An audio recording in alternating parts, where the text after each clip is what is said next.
Oi pessoal, eu sou a Samira do Leitura Cativante e hoje eu vim aqui conversar com vocês sobre as minhas leituras de janeiro. No total foram 23 livros lidos e eu vou contar um pouco pra vocês sobre aqueles livros que ainda não tem vídeo aqui no canal. O primeiro livro que eu terminei foi Estupidamente Apaixonados, que é o terceiro volume da série Clube do Livro dos Homens. Aqui nesse livro a gente vai acompanhar a história da Alexis com o Noah. O Noah foi uma integrante que acabou entrando no segundo livro. E a Alexis é a melhor amiga da Liv do segundo livro também. Então a gente vai ter bastante referência sobre o segundo livro aqui. Lembrando que sempre dá para ler eles separados, tá? Apesar deles terem contato com os casais anteriores, a história sempre é focada no casal daquele livro. Então, quem quer ler fora de ordem, tudo bem. Aqui nessa história, a gente vai ver que eles são melhores amigos. Os dois são apaixonados um pelo outro, mas eles têm medo de contar esse sentimento e o outro não sentir o mesmo. Então nós vamos ter todo esse desenvolvimento, entendendo que são melhores amigos, mas pode rolar um relacionamento ali entre eles e que eles se gostam muito. Além, é claro, de algumas outras problemáticas que vão acontecer ao longo do livro. A Alexis cresceu sem pai e neste livro ela acaba descobrindo quem é o pai e que o pai tem uma outra família e que talvez as coisas que ela cresceu acreditando não eram todas verdades. O segundo livro foi Absolutamente Romântico, que é o quarto livro da coleção Clube do Livro dos Homens. Nesse a gente vai acompanhar o Vlad e a esposa dele, a Helena. O Vlad sempre foi meu personagem favorito ali deles, foi o livro que eu mais gostei da série. O Vlad sempre disse para os amigos que era casado, só que ninguém nunca tinha visto a esposa dele. Então aqui a gente vai conhecer quem é a esposa e por que ninguém nunca tinha visto ela. Na verdade, ela aparece pedindo o divórcio para ele e a gente vai descobrir o que está acontecendo. É basicamente um livro de segunda chance, só que ao mesmo tempo são as primeiras ainda. Eles resolvem se dar uma chance para o que sentem e só lendo para entender melhor. Em terceiro lugar, eu li Ensaio sobre a Cegueira. Ele tá até aqui em cima, ó. É um livro muito bom. É um livro clássico, então ele é um pouquinho mais difícil de ler. Eu não vou mentir, não. Eu mostrei no vídeo que eu fiz dele.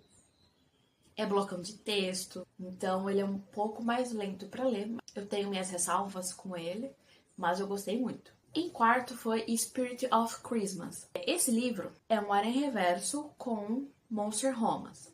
Aqui nós vamos acompanhar a personagem Nick, que acabou de descobrir que tinha um parente que faleceu e deixou uma herança enorme para ela. Então ela, com a irmã mais nova, que tem em torno de uns 10 anos, se mudam para casa desse cara, porque elas viviam numa situação muito precária ali. E nesta nova cidade em que ela está indo morar, ela acaba encontrando 3 caras que a gente descobre que eram 3 renas do Papai Noel. E o Papai Noel foi sequestrado pelo Krampus, que é o irmão dele, em algumas lendas sobre Natal. E agora o Krampus está atrás dela por causa de um engano que aconteceu ali. Então nós vamos acompanhar todas essas confusões do livro. Ele é muito gostosinho de ler, aquele tipo de livro que você lê para sair de uma ressaca literária, só para passar o tempo, mas é uma delicinha de ler e é rapidinho. E o Natal é o tema central aqui. Então, para quem gosta, o quinto livro foi 3 Chances para o Amor, que é o quinto livro da série Clube do Livro dos Homens. Aqui nós vamos conhecer a história do Colton, que já estava no Clube do Livro desde o primeiro livro, e da Gretchen, que é uma advogada que teve um envolvimento com o Mac lá no segundo livro. Ela é uma das ex-namoradas ali dele. O Colton acaba se envolvendo com ela e se apaixonando ali. E ele vai ter uma batalha muito grande para convencer ela de que ele realmente quer ela, porque ela tem alguns traumas familiares ali que vão acabar atrapalhando bastante as coisas. Esse livro ele gira todo em torno do Natal. Então quem gosta de clima natalino, de Natal no geral, vai gostar bastante. Esse foi o livro que eu menos gostei da série. Não achei que ficou ruim. Acredito que a história podia ter sido melhor desenvolvida em alguns aspectos. E poderiam ter sido trabalhado melhor alguns outros pontos também. Mas é um livro muito bom. Em sexto, As 7 Luas, de Male Almeida. Aqui a gente vai acompanhar um personagem que acabou de morrer e ele está no pós-vida. E esse personagem é o Male Almeida. E quando ele chega no pós-vida, ele não entende nada porque ele não lembra como foi que ele morreu. Então, ali no pós-vida, ele encontra uma mulher que ele acaba se lembrando que ele conheceu ela enquanto ele era vivo. E ela vira pra ele e fala, você tem 7 luas, que no caso são 7 dias, para decidir se você quer seguir o fluxo do rio ou se você quer ficar preso aqui com os demônios para sempre. E ele quer saber por que ele morreu, ele não quer escolher ir pro rio e de alguma forma a alma dele voltar à terra em outro corpo. Ele quer descobrir por que ele morreu. Fora que ele diz que ele tem algumas coisas que as pessoas têm que saber, tem que encontrar isso. Ele encontra um outro cara ali, que ele também conheceu enquanto era vivo, e eles começam a andar pela terra dos vivos, tentando, de alguma forma, com que as pessoas percebam que ele tem algo escondido. O Marley Almeida, quando vivo, ele trabalhava como fotógrafo de guerra. Ele mora no Sri Lanka, e aqui ele vai retratar muito a guerra que aconteceu lá, por volta de 1980 a 1990. Foi uma guerra que dizimou o país, basicamente, e era separado em facções. E o Marley, ele era neutro, pelo menos ele nunca disse para que lado ele concordava com as ideias, nem mesmo no livro ele dá indícios disso, tá? Ele era realmente neutro até onde a gente pode ver. Ele ia nessas batalhas para fotografar tudo o que acontecia. Só que os generais nem sempre queriam que ele postasse as fotos que ele tirava. Então ele sempre escondia o rolo que ele tirava as piores fotos e depois vendia as fotos que os generais permitiam. Então ele vivia a vida dele assim. Só que ele também era viciado em jogatina, então ele perdia todo o dinheiro que ele ganhava. Nós estamos falando de um país em que é extremamente preconceituoso com as mulheres e com todos os LGBTs. E o Marley era gay. Mas ele não podia assumir que ele é. Então ele acabou conhecendo uma moça, viraram melhores amigos e ele foi morar junto com ela porque ela estava morando com um primo. Ao decorrer do livro a gente descobre que ele acabou se envolvendo com o primo dela e os dois realmente tinham um relacionamento. Só que o Marley não era o tipo de cara fiel. Enquanto ele saía para o trabalho dele, que ele ficava meses fora, ele traiu o namorado a rodo. Porém, eles nunca podiam assumir que tinham um relacionamento porque eram dois homens e ali naquele país era proibido. Então a moça meio que fingia muitas vezes que era namorada do Marley e ela acabou realmente se apaixonando por ele, ele sabia e tentava ficar meio distante dela o máximo possível. Mas moravam todos na mesma casa e eram amigos. E a história vai nesse decorrer, dele tentando fazer os amigos dele descobrirem onde estão essas fotos que estão escondidas e que de alguma forma possam expor elas.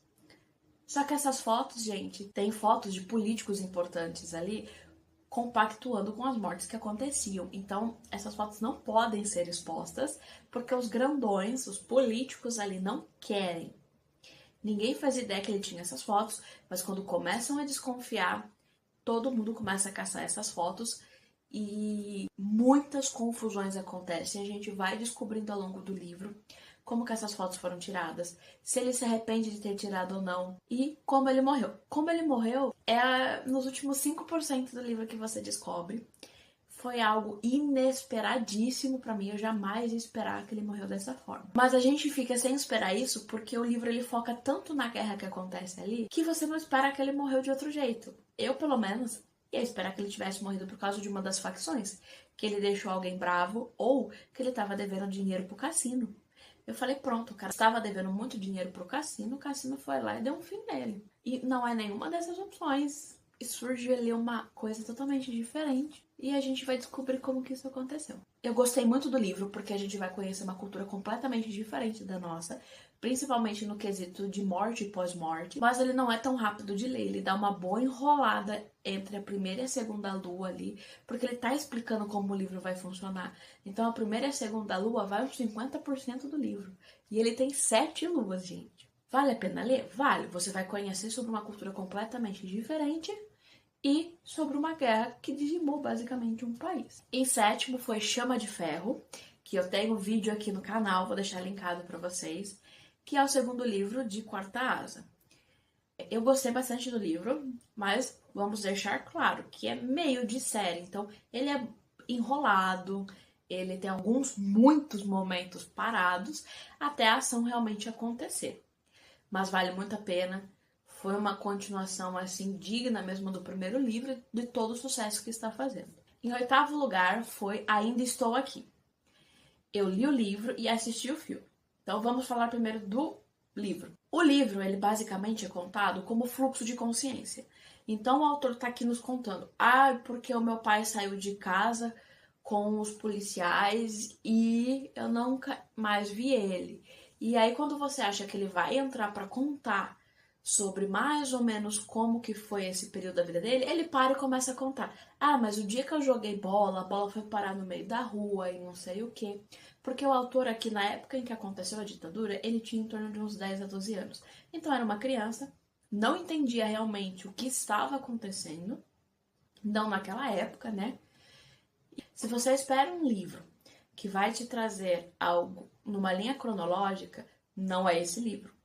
Ele é fluxo de consciência. Uma hora ele tá contando um caso que aconteceu aqui, outra hora ele volta porque aconteceu com o pai, aí ele volta para quando ele era criança, ou ele pula pro futuro, que algo que ele viu, que aconteceu, e depois ele volta tudo para trás. É confuso? Às vezes até você identificar sobre qual cena ele tá falando, porque como eu falei, um parágrafo ele está falando sobre o pai dele. O seguinte, ele está lá no futuro contando que ele foi visitar a casa que ele morava quando criança. Então, até você identificar isso, você fica, tá falando o quê? Mas você não se perde no livro. O livro é muito rápido de ler, tem uma escrita muito gostosa e fluida.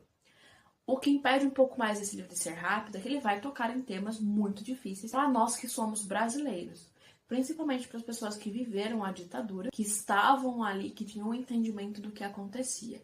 Esse livro foi o primeiro pro clube de livro que eu leio, né? E tinham pessoas ali de todas as idades e algumas um pouco mais velhas, e contaram que se lembravam da ditadura, o que aconteceu, como foi a visão delas ali. Então, foi uma experiência muito gostosa para mim. É um livro muito bom, merece todo o sucesso que esse livro está fazendo e ele devia, sim, estar nas escolas para ser lido. Ensino médio, tá, gente? Porque ele tem ali um certo palavreado, algumas coisas ali, que é o ensino médio mesmo que é para ler. O filme não é 100% livro. Ah, mas nunca é. Neste caso, na verdade, eles decidiram direcionar o filme para um outro ponto.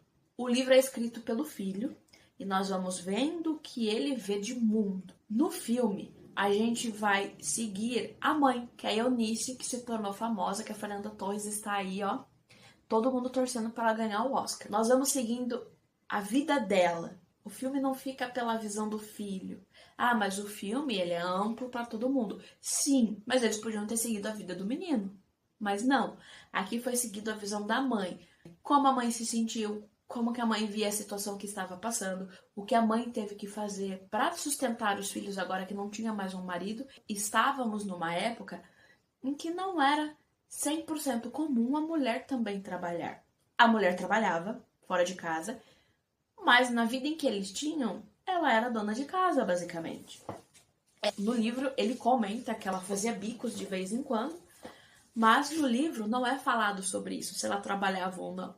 A partir do momento que o marido desaparece, ela então vai ter que trabalhar para sustentar os filhos, porque o banco prendeu o dinheiro e basicamente olhou para a cara dela e falou: você não é seu marido, você não pode mexer no dinheiro. Mas eles são casados há muitos anos e mesmo assim o banco não libera o dinheiro. E isso foi feito com muita gente na ditadura, tá? O dinheiro ficou preso, você não tinha o que fazer. Então ela precisou se virar para cuidar dos 5 filhos. É muito bom, tanto o livro quanto o filme são excepcionais. Quem ainda não leu, não assistiu, por favor, vá fazer isso. Vale muito a pena. Em nono lugar, eu li Eu Sou a Lenda. Pra ser sincera, eu ouvi o audiobook dele. E foi uma experiência diferente, porque eu não sabia sobre nada do que seria esse livro. Eu sei que tem um filme com esse mesmo nome. Eu não sei se eles são parecidos, porque eu também nunca assisti. No final do audiobook, o autor tá numa entrevista e ele comenta que já teve várias versões do livro dele e que a do Will Smith, que acho que é a mais famosa, ele, de certa forma, lembra um pouco o livro, mas não é 100% fiel. A história aqui nos conta sobre um apocalipse de vampiro. Aqui no livro a gente não sabe como começou isso. Não sabe se foi um vírus, se foi uma mutação genética, o que aconteceu. Só sabemos que as pessoas viraram vampiras da noite pro dia, basicamente. As pessoas que não estavam virando vampiras tiveram que se virar para dar um jeito de exterminar eles, porque eles estavam matando todo mundo. Então a gente vai acompanhando um cara que já perdeu a esposa e a filha para esse vírus. Ele fica preso dentro de casa durante a noite, que é quando os vampiros aparecem, porque o sol fere eles. E ele vai contando um pouco sobre o que ele está vivendo, como era a vida dele antes. E ali naquele momento que ele começa o livro, ele não tem vontade de continuar vivendo. Mas ao mesmo tempo ele não quer se entregar aos vampiros, porque os vampiros ficam rodando a casa dele e várias pessoas que ele conhece estão ali e ficam chamando por ele. Então ele fica naquele impasse. Eu não quero viver, mas eu não quero me entregar para eles. E até que algumas coisas vão se desencadeando, acontecendo ali, e ele vai criando essa vontade de viver, e a gente vai descobrindo mais sobre o livro. Ele é considerado, sim, um clássico do horror dentro do gênero, e é muito bem escrito. Ou, no meu caso, que eu ouvi, é muito bem narrado pela Esquilo, tá? Vale muito a pena você ler, você ouvir ele. Não é uma leitura fácil, mas não porque é um livro difícil. Não, o livro é facinho de ler. Mas ele vai mexer com muitos sentimentos do ser humano, do tipo estagnação. Eu estou estagnada no momento da minha vida. Eu não sei o que fazer. E muitas vezes isso nos leva a... Eu não quero mais continuar vivendo, porque eu tô parada, não acontece nada na minha vida. E a gente vai vendo isso, o personagem passando por isso e refletindo sobre o que seria isso. Vale muito a pena ler o livro, viu, gente? Podem procurar. O 10º livro que eu li foi Seduzida pelo Meu Chuveiro Sense8. É uma patifaria, gente, como eu já falei lá na lista de leituras para esse ano. E assim, é a própria autora, antes de começar o livro, ela fala: eu resolvi fazer uma história estranha para aqueles que gostam de histórias assim. E eu gosto de histórias assim. Vou ser sincera, me surpreendi muito positivamente com o livro. Ele foi bem escrito, ele basicamente é um conto, porque ele não chega a 100 páginas, mas ele foi muito bem escrito, muito bem desenvolvido dentro do que dava ali nessas 88 páginas. Queria que o livro tivesse sido melhor desenvolvido no final, porque o final se torna corrido, porque ele não é um romance de 200, 300 páginas, ele é um conto. Mas eu gostei, para quem gosta de coisas fora do ar, por assim dizer, vale muito a pena ler. Aqui na história nós vamos acompanhar a Felipa. Ela é uma cientista voltada a desenvolvimento de tecnologia e ela é dona de uma empresa junto com o marido. Só que o marido tem a maior parte das ações e ele comanda como CEO da empresa. É ele que manda em tudo ali. E ele enfia na cabeça dele que ele quer um chip conectado com a internet, para o ser humano poder acessar a internet sem celular, sem nada, e poder se comunicar ali. Só que até agora, tudo que ele pesquisou e que os cientistas conseguiram fazer, só que ele está escondendo da mulher dele isso. Não deu certo. O chip não funciona, não dá certo e assim por diante. Então ele resolve que a mulher dele vai ter que fazer isso porque a mulher dele consegue fazer tudo funcionar. Então ele conta pra ela e fala que quer que ela faça. E ela se nega, ela fala: não vou fazer isso. Porque isso aí você está ultrapassando qualquer limite que exista. E ela acha que vai ficar por isso. O marido meio que sequestra ela, prende ela dentro do laboratório e dá férias coletiva para todos os funcionários. Ninguém pode chegar ali. Ele mantém ela presa dentro do próprio laboratório dela. E fala que só vai libertar ela quando o chip estiver instalado na cabeça dele e funcionando perfeito. Só que ao mesmo tempo em que ele estava tentando desenvolver o chip, a esposa estava desenvolvendo um chuveiro senciente. Como assim? Basicamente é ter uma IA instalada no chuveiro e que ele ia conversar com você e perceber quais são os gostos para banho. Ah, você prefere água quente, água gelada? Você ia falando, o chuveiro ia sozinho fazendo isso. Só que ninguém percebeu que essa IA do chuveiro acabou se desenvolvendo mais do que eles previram. Ele acessou a internet sozinho e conheceu o mundo e tudo que podia ter ali. Ele não tinha um corpo físico, mas ele conhecia todo mundo dentro da empresa, porque ele está na internet. Então, quando as pessoas do laboratório chegavam, ele se comunicava com eles. E todo mundo acabou dando o nome de Adão para o chuveiro, porque era o primeiro de sua espécie. Irônico, né? Aí, quando a Felipa fica presa, ela está no laboratório onde está o chuveiro. E acaba que o chuveiro se declara para ela, dizendo que está apaixonado por ela. Aí você me pergunta, mas ele é uma máquina, ele é uma inteligência artificial, como ele pode se apaixonar? Vamos lembrar que ele esteve na internet, a internet está cheio de assuntos sobre amor, romance, como se apaixonar pelas pessoas e o que você deveria sentir. Ah, mas uma máquina não tem sentimentos. Gente, é livro. Você só tem que entrar na onda do livro e acreditar naquilo. Durante a leitura você acredita. Enfim, ela está presa tentando desenvolver o chip e o Adão se declara pra ela. E além de se declarar, ele faz mais algumas coisas ali que acontecem, viu? É umas coisas assim bizarras.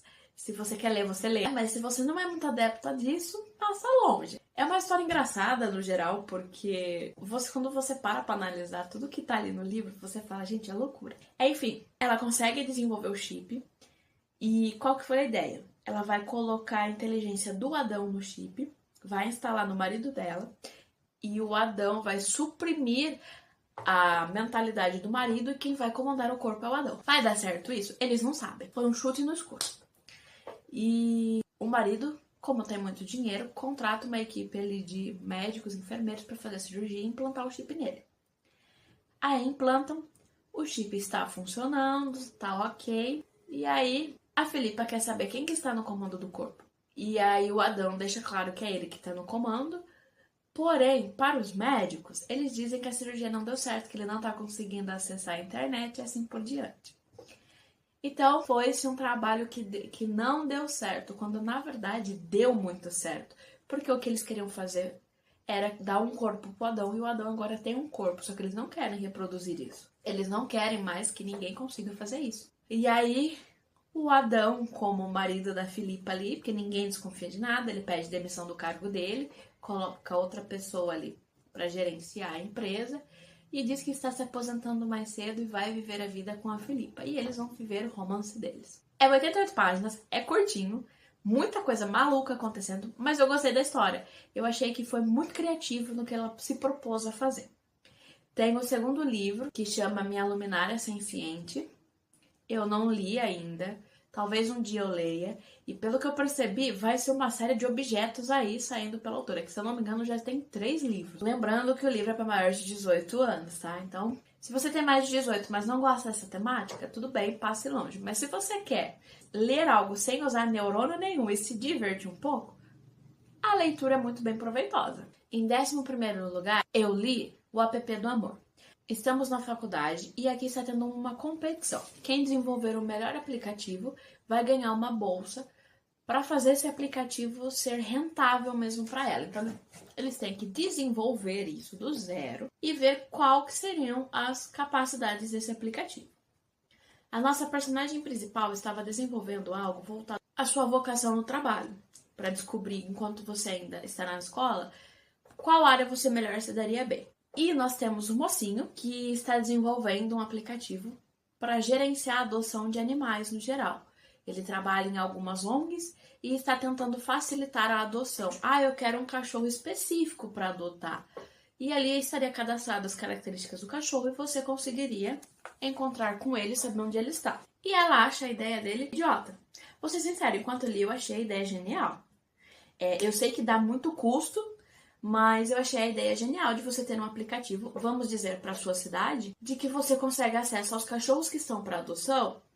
E se você quer uma raça específica e ela aparece ali, você pode entrar em contato. Eu achei genial. Pelo menos na minha cidade não tem esse aplicativo. Se na cidade de vocês tem, me conta aqui embaixo como é. E esses dois personagens, eles meio que se odeiam.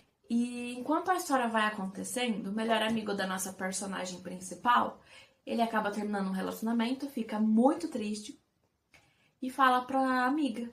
E dá um estalo nela e ela muda. Ao invés de vocacional, ela vai fazer um aplicativo de relacionamento. Ele vai comparar as suas informações com o que ele tem no banco de dados dele e vai te falar quanto porcentagem você tem com aquela pessoa. E aí começa a loucura. Porque esse amigo dela acaba dando 97% com uma outra moça que estava cadastrada ali no aplicativo dela. E eles acabam espalhando para quase a faculdade inteira que tem esse aplicativo que vai te encontrar o amor da sua vida. E todo mundo começa a procurar ela porque quer participar desse teste. Vamos lembrar que é um teste. E no fim das contas ela vai cadastrando todo mundo e vai anotando os dados e vai para concorrer com esse aplicativo. Só que 2 dias antes de sair o nome do vencedor do aplicativo, todos os relacionamentos que foram feitos pelo aplicativo terminam. E aí ela vê que não deu certo. E o carinha que ela odiava começa a conversar com ela, falando que não tem como uma máquina medir se você vai gostar de uma pessoa ou não, que não dá pra você fazer isso. E foi difícil, mas ela acabou entendendo. E no fim, o aplicativo dela ganha, mas ela recusa o prêmio, porque ela está vendo que deu errado no fim. E durante a premiação, todos os casais ali que terminaram aparecem querendo acabar com a raça dela. Estão muito bravos, dizendo que a culpa é dela que o amor não aconteceu. Pessoas, quando terminam um relacionamento, às vezes ficam um pouco fora do ar, dependendo do que acontece. E ali vão culpar ela pelo relacionamento não ter dado certo. Mas as coisas acabam se resolvendo, ela vai entendendo que não dá pra você colocar números no amor por esse tipo de coisa. E ela acaba se apaixonando pelo cara que ela odiava. Que novidade, né, gente? Mas é uma historinha muito gostosa de ler. É rapidinha de ler, uma história pra você passar o dia sem ter que pensar muito. Tem alguns livros, como Ensaio sobre a Cegueira, que você acaba tendo que usar muito neurônio. Esse você não precisa usar muitos, não. Em 12º, eu li Ainda Te Vejo. Aqui nós vamos acompanhar a história de uma moça que está na faculdade e voltou para casa, depois de alguns anos sem ver a família, para o enterro da irmã mais nova. E a gente fica sem saber exatamente o que aconteceu, só que ela voltou e se sente muito culpada por estar longe.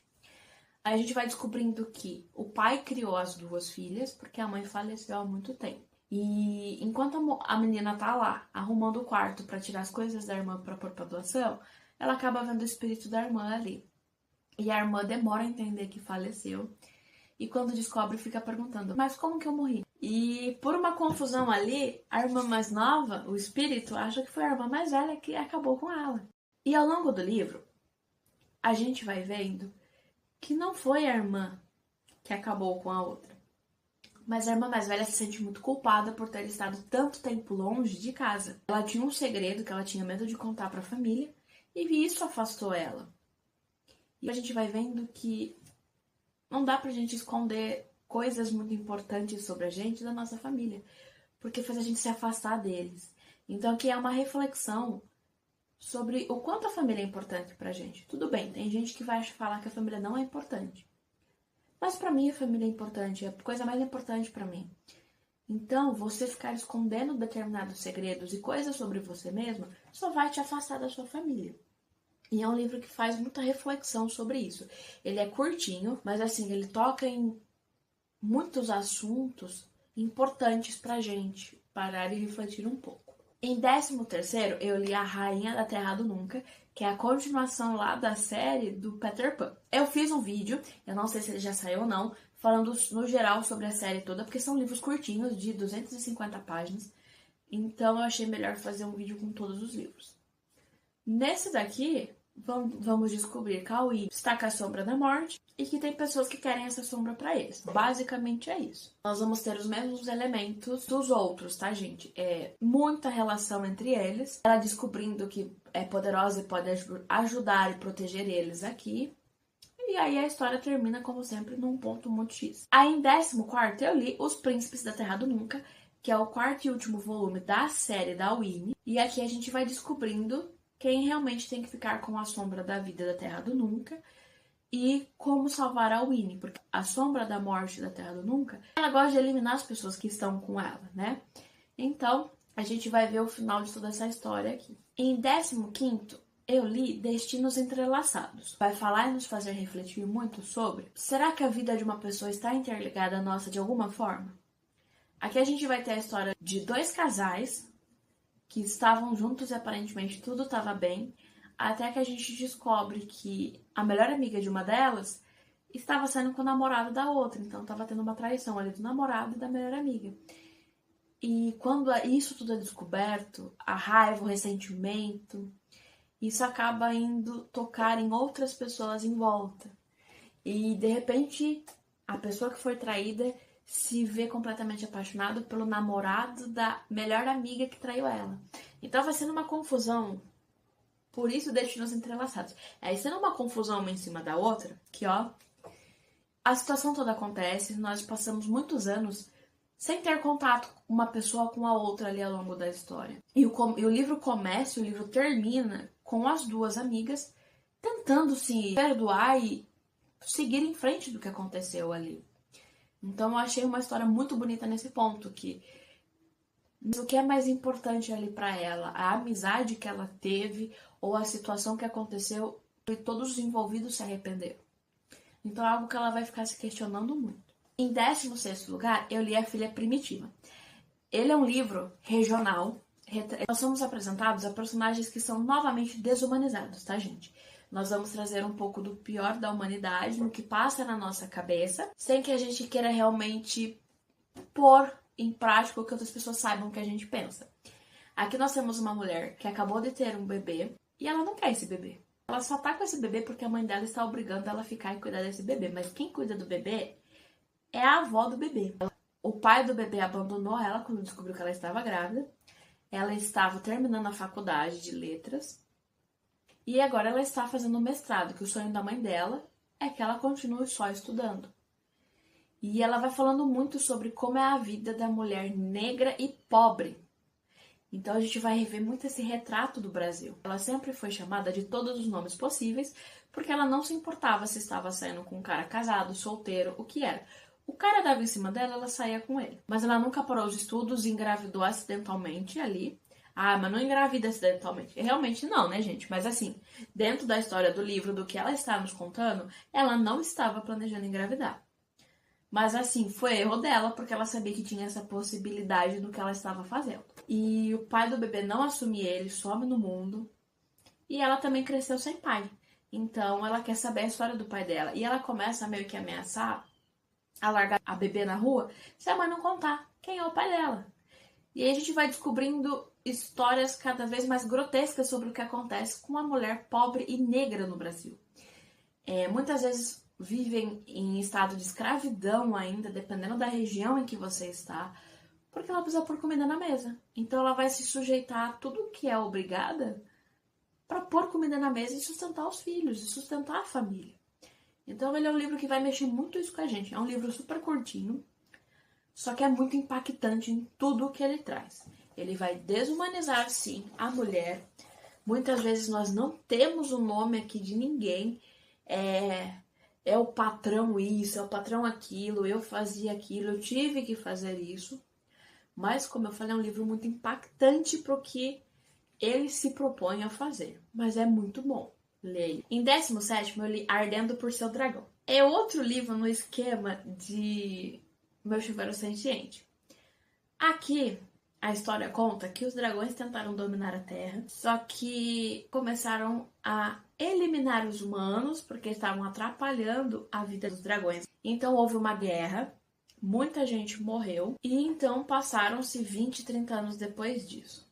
E o que acontece? Nós vamos seguir um personagem que ele é enfermeiro e ele odeia com todas as forças os dragões porque os dragões acabaram matando o irmão dele. E a gente vai acompanhar um bombeiro, que é o quê? É um dragão. Só que ele está escondido, ninguém sabe que ele é um dragão, ninguém nem desconfia.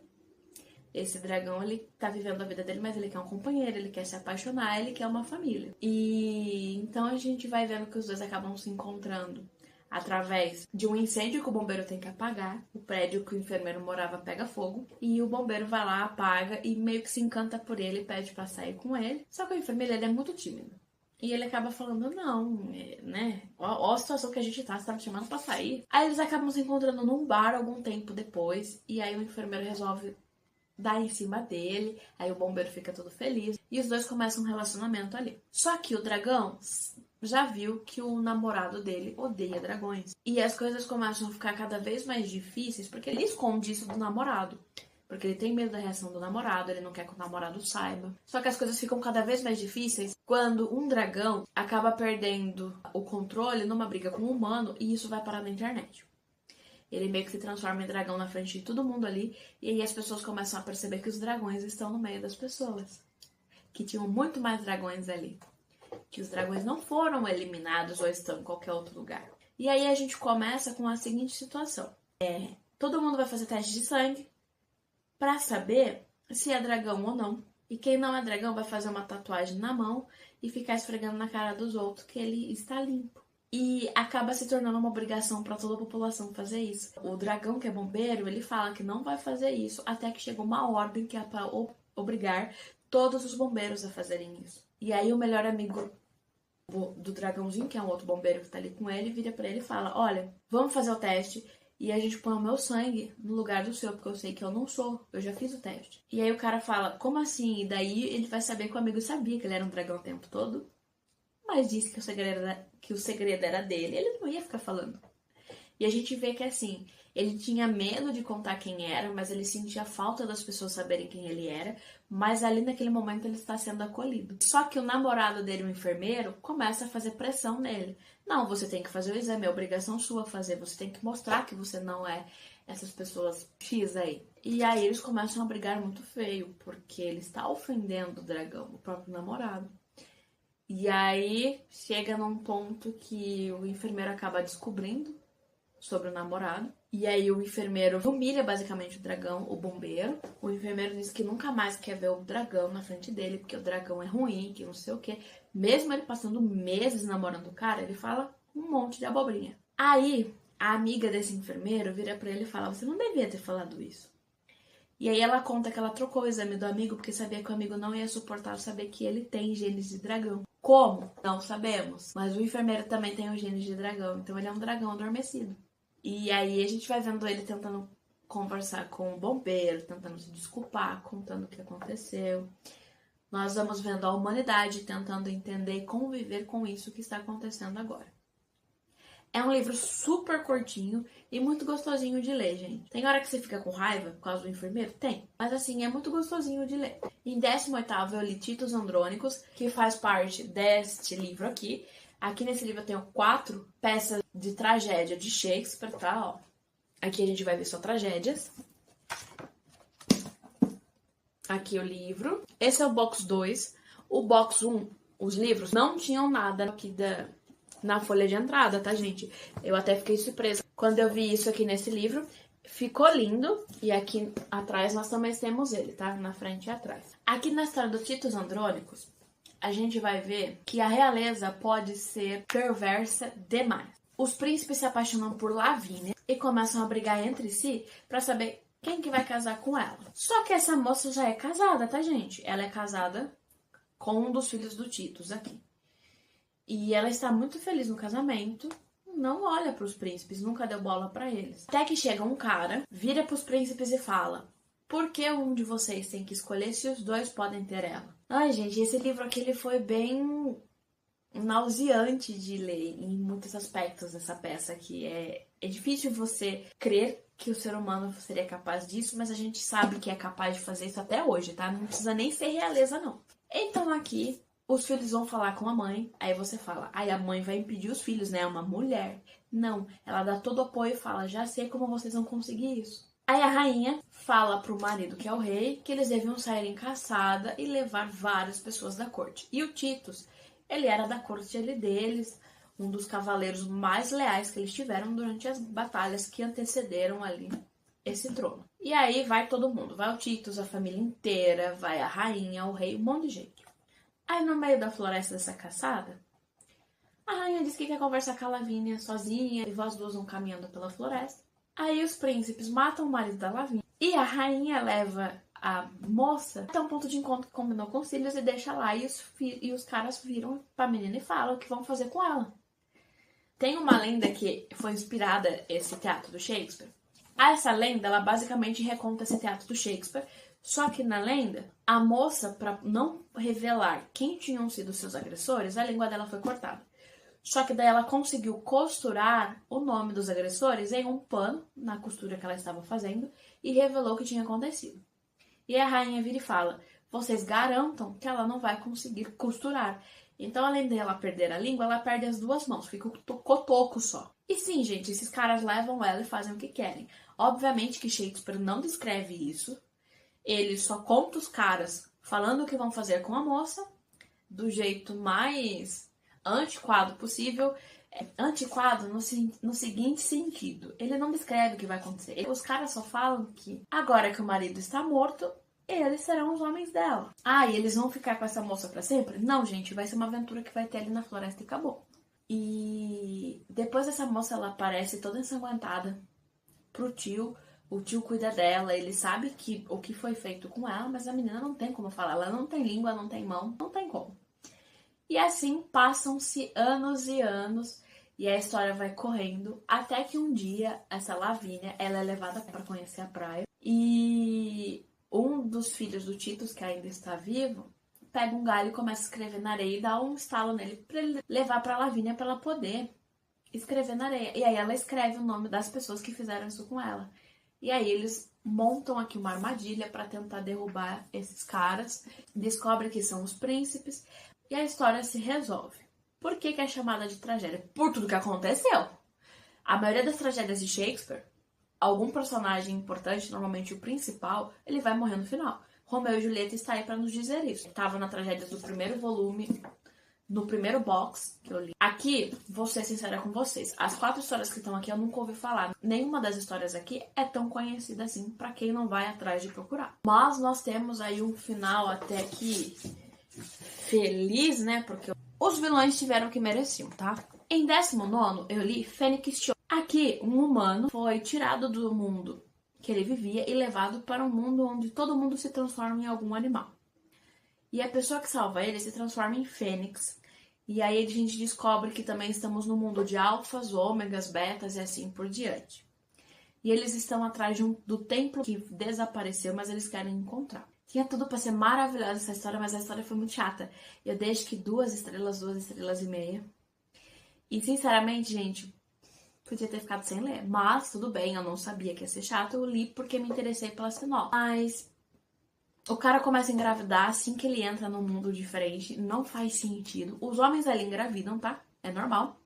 Mas não faz sentido porque que ele tá engravidando. Ninguém sabe quem é o pai do bebê. Por que ele tá engravidando, ninguém sabe nada. E no final ele ainda é sequestrado de novo e jogado no mundo dos humanos. Grávido.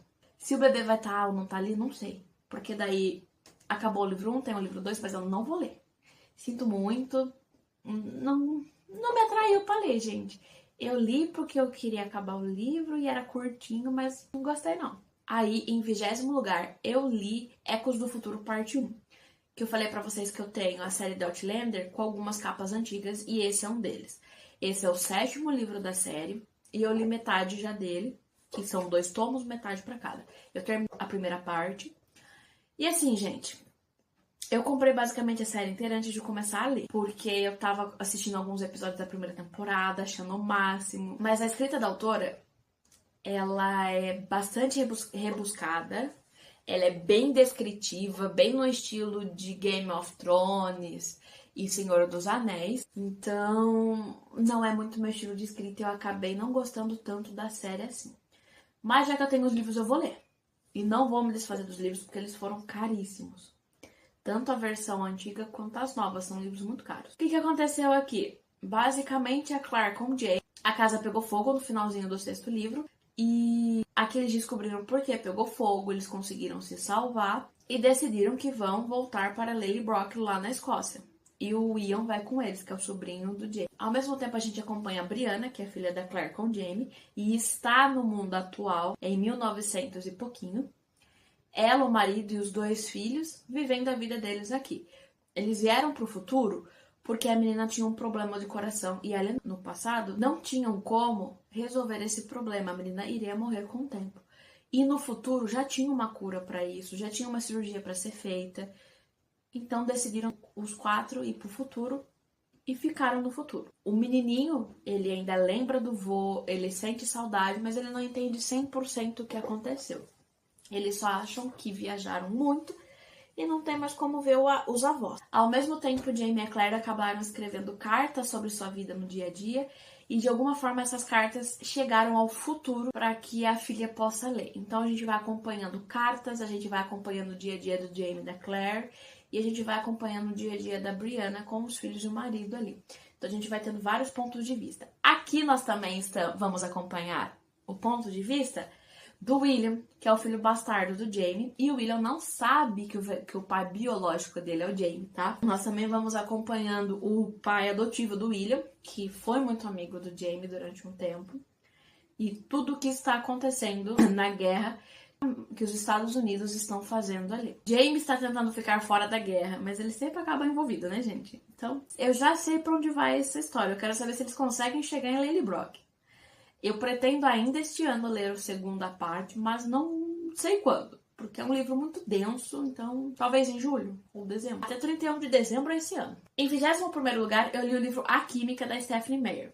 Era o único livro que eu ainda não tinha lido da autora, porque eu sou completamente apaixonada por Crepúsculo e acabo que eu vou lendo tudo que a autora lança. Eu fiquei um pouco receosa desse livro, tá, gente? Porque ele tava bem fora da zona ali dela, que ela sempre escrevia sobre criaturas míticas, sobre alienígenas e assim por diante. Ela nunca escreveu um livro normal. E aqui ela escreveu, mas normal também não pode ser, porque aqui a gente acaba descobrindo que ela está falando sobre agentes federais e assim por diante, tudo que isso envolve. Foi uma história que eu gostei muito. Vale super a pena ler, é bem diferente dos outros dela, mas a escrita dela continua fluida e muito gostosa de ler. Você sempre quer saber o que está acontecendo, você quer ler mais, ler mais, ler mais, só que aqui não tem nada de inocente ou ai que fofinho igual Crepúsculo, tá? É uma vibe totalmente diferente. Aqui a gente tem uma personagem que não tem medo de matar as pessoas para ficar viva. Ela está sendo caçada por todas as agências dos Estados Unidos porque ela sabe segredos demais. Simples assim. A menina algum dia vendeu o segredo? Não. Algum dia ela ameaçou fazer isso? Também não. Mas falaram que ela sabia demais, então tinha que ser eliminada. Então ela passa a vida fugindo e trocando de identidade. Até que ela acaba indo parando no meio de uma conspiração aí cada vez maior e botaram ela no meio pra ver se conseguiam finalmente acabar com ela. Eu gostei muito do livro, tá? Muito mesmo. Em 22º lugar, eu li Tempestade de Ônix, que eu já soltei o vídeo aqui pra vocês. O livro saiu no finalzinho de janeiro e eu não tinha decidido ler ele ainda. Eu queria esperar comprar o físico em capa dura, só que tá muito caro e o capa dura nem lançou ainda. Só que daí eu vi todo mundo na internet lendo o livro, soltando spoiler, falando o que acontecia. Aí eu falei, eu vou perder a vontade de ler o livro. Porque Chama de Ferro eu acabei pegando muito spoiler do que acontecia. Principalmente do finalzinho, que tem aquela bomba master ali, né? Eu peguei o spoiler disso e o final não me impactou. Perdi a vontade de ler? Não. Mas o final não me impactou e todo o capítulo eu ficava esperando que aquilo lá acontecesse, porque eu não sabia onde acontecia. Então eu falei, melhor eu ler agora do que eu perder a vontade de ler o livro, porque daí eu vou ficar chateada. Na semana que ele lançou, eu já li ele. Eu gravei o vídeo pra vocês e já soltei. E é assim, gente, muito bom, mas é mais parado do que o segundo. É meio de série, gente, vão ser 5 livros, não tem o que fazer. Não dá pra você colocar tudo que você quer ali no negócio e depois ficar um monte de livro avulso. Ele é mais parado do que o segundo, mas ainda assim não me fez querer parar de ler. Mas assim, quem quer emoção o tempo todo? Não. Esse livro é um 60% parado. E eu gostei muito de descobrir algumas coisas, algumas informações foram nos dadas aqui. Nós tivemos algumas informações que recebemos, algumas respostas que queríamos, mas no geral nos deixou com mais pergunta do que resposta, como sempre. O final desse também é impactante demais.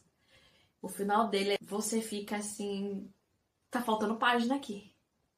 Mas o 4º livro ainda não tem data de lançamento, porque a autora ainda não começou a escrever. Enquanto a autora está fazendo o lançamento nos Estados Unidos, ela está dando algumas entrevistas, e em uma dessas entrevistas ela disse que já leu o roteiro do primeiro episódio de Quarta Asa, porque Quarta Asa foi comprado para ser uma série da Amazon, e que ela gostou muito. Se ela vai acompanhar a criação dessa série, gente, então o 4º livro vai demorar muito para sair, porque o desenvolvimento da série, a gravação, essas coisas, ele exige muito do autor. Não sei o quanto ela vai estar envolvida com a série, obviamente, mas experiências com alguns outros livros, principalmente com Heartstopper, que a autora se envolveu 100% na criação da série, o último livro tá, ó, a Deus dará, eu tô aqui esperando e não sai. E em último eu li Timão de Atenas, que é de Shakespeare também, o segundo livro que está aqui. Nesse Timão de Atenas, a gente tem a história de um cara que era riquíssimo, fazia os maiores banquetes, as melhores festas e dava tudo pra todo mundo. Ele dava sem ver o quanto que era, ele comprava as coisas das pessoas pra poder ajudar as pessoas. Até que chega um ponto que ele se vê pobre, ele não tem mais dinheiro pra nada e ele precisa pagar as dívidas dele. Então ele vai pedindo pros amigos dinheiro e ninguém empresta dinheiro pra ele. E aí ele fala, enquanto eu tinha tudo e dava pra vocês, todo mundo era meu amigo. Agora que eu preciso de ajuda, ninguém vai me ajudar? Então a gente tem essa reflexão. E muitos livros ao longo da história aí já fizeram também. E aqui Shakespeare vem nos trazendo isso, que enquanto você é rico e você faz tudo pelas pessoas, as pessoas querem ser seu amigo.